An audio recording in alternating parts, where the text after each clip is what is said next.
dama doon def sama benn réception am ma invité sama benn copain man ak soxna si ma takk maa ko doon defal réception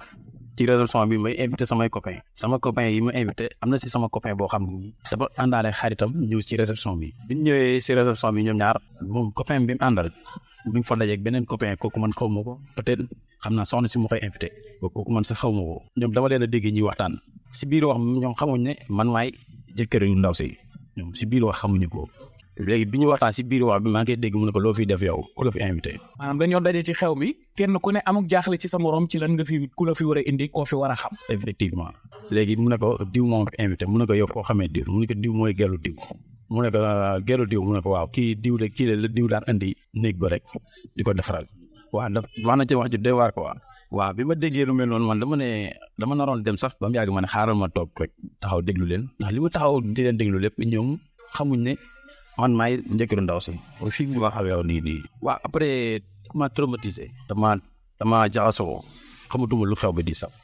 soxna si moom yëg na ni jortu nga lu mel noonu. bon ba fi may wax yow di waxaguma ko yëgugu ko mais saa ba ma ko xoolee li ma si gën a métti mooy sama xel day dem ci wax jooju noonu ñoom ñaan nag seen waxtaan bi ma ko déggee man xam naa ne beneen copain bi si sérieux la nekkoon lu doon wax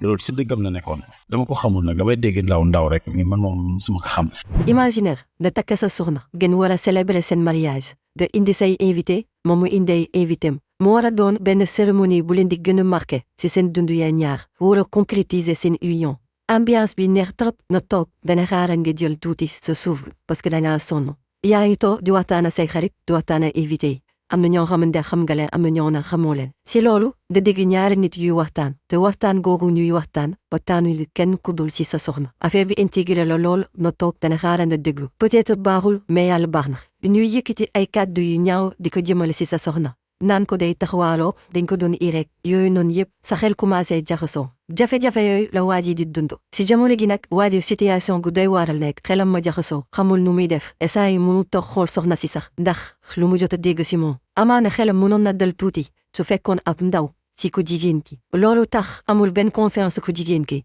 muy laaj conseil nag ndax war na mën a continuer relation bi am confiance ko jigéen ki ou bien dafa war a tas sëy wi wala mu confronter xale bu jigéen wi à situation yi pour xool na yu trouver solution ñoom ñaar question yooyu nag da leen di bàyyi ngeen proposer ñu ay solution